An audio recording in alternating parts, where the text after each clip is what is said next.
Hey, what's going on, guys? It's Dave, Ghetto Van Adventures, and I'm going to tell you why I chose the Dodge Caravan for my first ghetto van, I guess, or enter van life in. Now, I had one before this, and it was involved in an accident, and I have this now. Now, the biggest reason why I like the Caravan is I can get parts cheap for it. No matter where I am, I can get a part for it.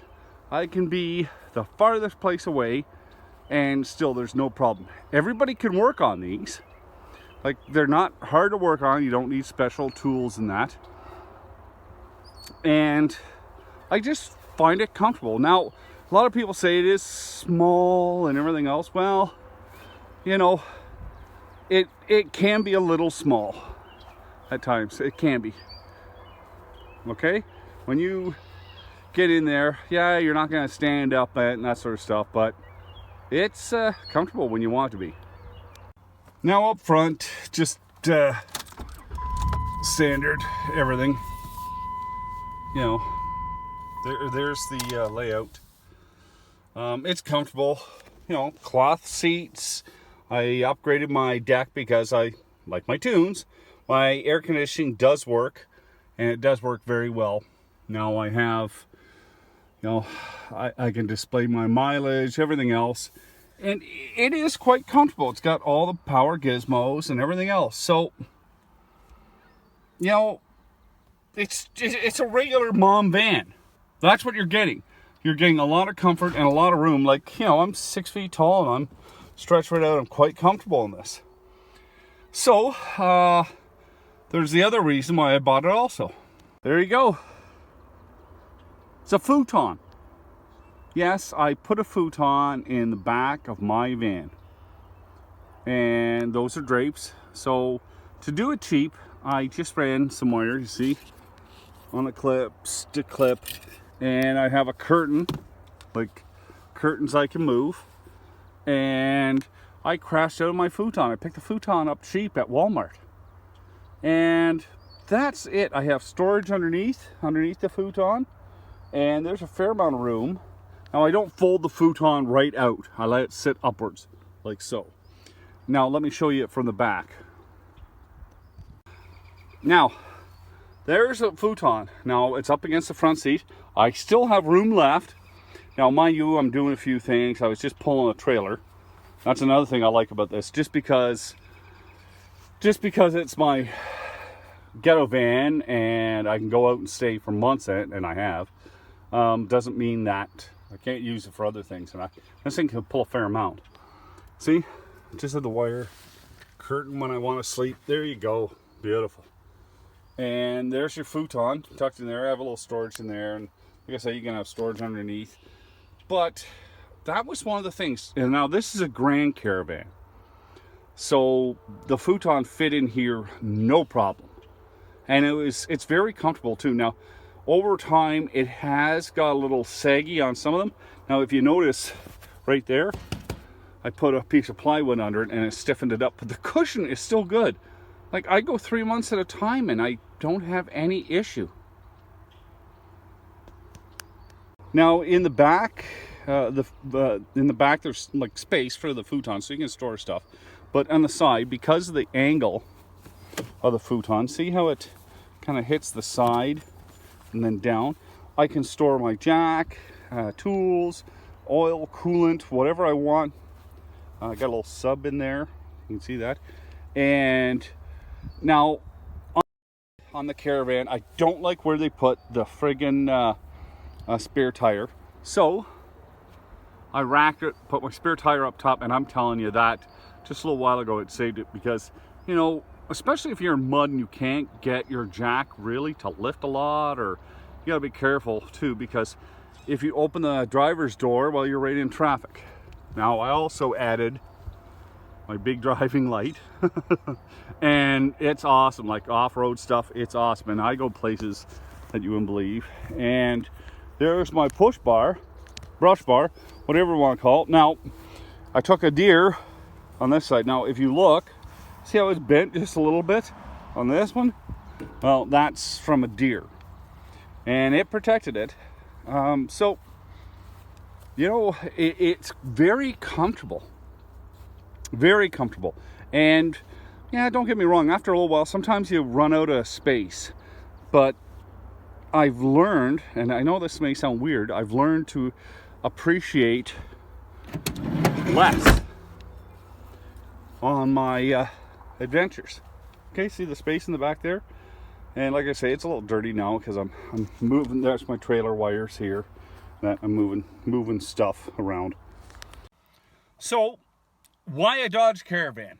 Again, parts. I can get parts anywhere. Like, I'm, you know, there's no question. Parts are cheap for this. Like, I can get tons of parts cheap for this. Where, now, if I didn't like the VanLife, okay, I could take this thing and I could drive it every day.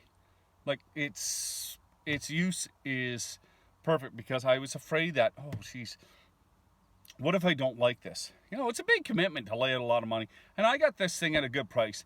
I got this from a family, and it had a couple bumps, couple bruises, but you know what? It's in good condition. And now, mind you, I replaced some stuff I really didn't need to replace, but I'm a little picky on some stuff. And I run bigger tires on it, and I have it lifted. Like, it's lifted in the front, and the springs re-arced, and it's arced up in the back. So I can go over, I have a lot more ground clearance, and I need it in some places. But I love the van. It gets me good gas mileage. Like, my mileage is good. It's reliable. Like, in the summertime, when it's boiling hot, I have remote start. So I push the button. When I'm laying in the back, I wake up and it's boiling. Push the button. Guess what? Starts right up. And I have air conditioning wide open. So it cools the van down pretty quick. And I stay comfortable. Now, when I first started out this, I don't know if you can see right there, I started out with my dog Bear. She was Nikita, and she was such a great dog. And she was good company for me on the road, and I just loved traveling with her. And I think she really loved it too. But she passed away, you know, and I kept traveling, and I pulled my bike, 12,000 K with this. I put it on the trailer and pulled my motorcycle, 12,000 K, and van didn't even grunt. Still got great gas mileage. Now, when I was starting out, I looked at other vans. I looked at the big, like the full-size GM and Ford vans, and even the Dodges too. And they're great. There's more room in them, but they're pigs on gas. Like pigs. So, I thought, if I didn't like it, what am I going to do with a van? Well, and then there's the Sprinters and that sort of stuff. Now, you have to watch. They can get, you have to be able to say that, you know, if I break down, can I afford to fix it? Because Sprinters, like the older Sprinters and that, apparently they can get pretty expensive to fix. And some places can't fix them. And some places don't always have diesel. So that's another problem with the Sprinter, the diesel Sprinters, that you get in spots that don't have your fuel or whatever, and they can be really expensive to fix. So you have to have some mechanical skills, I think, to be able to afford one of those and drive one of those, like during van life. So we have the fuel mileage, the reliability, the ease of parts. I'm going to talk to you about the stealthiness of this. Like, this thing is easy to whip around. Like, I can maneuver this in cities and everything else. I have no problems. It's not long. I don't have a huge height. I don't like high vehicles like some of the Ford Transit. I love the Ford Transit. Don't get me wrong. I love the Ford Transit, and the ProMaster, Dodge ProMaster is another one. But you know, you get up in those real tall ones. Some of the places I go, like, they may be fine for, I just hit my horn. They may be fine for 90% of the van life stuff. But for me, I like going in places that nobody else goes. So when I go into an area, it may be too tall. I'm smashing branches and that. And this is the Ghetto Van. This thing was inexpensive. I just drive this. If I put a dent in it, oh well. You know, fix it, roll on.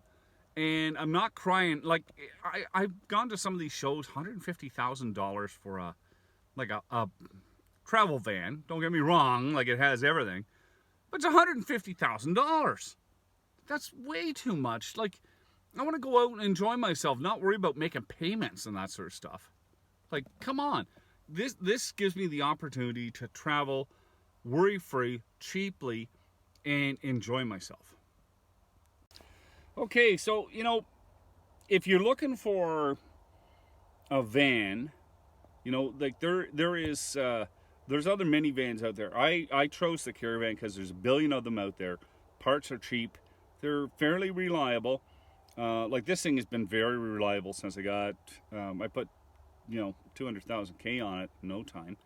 And parts have always been easy to find when I need something. And to be honest with you, I've gone through front brakes, back brakes. Now I rebuilt the whole suspension. I put in struts because I lifted the vehicle. I put in inner and outer tie rod ends and tires and done some body work. But you know what? It's a 2005, so you're gonna have some issues. Oh yeah, and with the 2005 and up, it has the stow and go seating also. So the seats are still in this. They're just folded down. And like I say, if I ever come to a time when I get a different van, which could be a possibility soon, or something else, I just pull everything up, pop the seats up, and gone. It's back to a normal van. And if I want, like this is a perfect little weekend getaway van too, if I don't want to take the big one out. And I think if you're gonna go out and start van life, and you want to look at what you can afford, you may want to look at not throwing a lot of money out there at first. A lot of money out there at first, I said. And I know there's different thoughts saying that, you know, buy as much as you can. Well, how about you buy as much as you can after you know you like it? You know, like, why buy something and you go out there and you go, God, I hate this. I want to go home. I miss my friends. I miss whatever. It might not be the life for you. And if you've invested a lot of money in a vehicle, you might not get it back out again. This thing was inexpensive. It is great. It has been a great vehicle. And I love it. I love it. And you know what? Something small, maneuverable, easy to work on, cheap to work on is something that everybody should look for in their first van. If you're traveling and thinking of van life, like, yeah, it's not as big as the Sprinters or ProMasters or the Ford Transits. It's not as luxurious as the new ones. But you know what? You can get a feel for what it's like to be out on the road cheap. And you can likely take it home, take out the stuff that you put in it temporarily. Like, all I have to do is pull out a friggin' futon, take off these wires, and guess what? Remove the curtains, and I'm good. I'm back to normal. It's a normal van. Like, I got the push bar and everything on it. It can stay on it. And like, if I have one of these vans, I'd leave the tire up top because I don't like it underneath. So if you're looking for something to start out with van life and you want to test it out to see if it is for you, you might want to look at a little van. And that's why I chose the Caravan, because, like, I'm not a Dodge fan, okay, at all. But I chose the Caravan because it fit what I wanted. It was cheap. And it did the job. And now I know I love this. So the next step may be coming soon. Anyway, guys, think about that. Now, there's one last thing. If I was young and I had to start all this over again, I would live in a van. You know what? It is the rents that you pay now. Yeah, you know what? I could live in something like this. I could shower at the Y. I could do whatever, and I could save a lot of money and buy my first house. And today, like, so many people I hear, oh, I have no money, I'm paying, you know, thousands of dollars in rent. Well, you know, this is the way you can get around it. Now, you may not be the coolest person with the coolest place, but you are saving a ton of money. Anyway, guys, if you like the video, give it a thumbs up, subscribe to the channel, share this with your friends. If you got people that you know that are considering van life, and you know, maybe send them this and say, hey, you know, instead of spending your $100,000 or your $20,000 for something you may not like, you might want to check out this video because it gives you a little insight on smaller vans. Anyway, guys, you take care, and as always, be safe on the road, okay? Take care.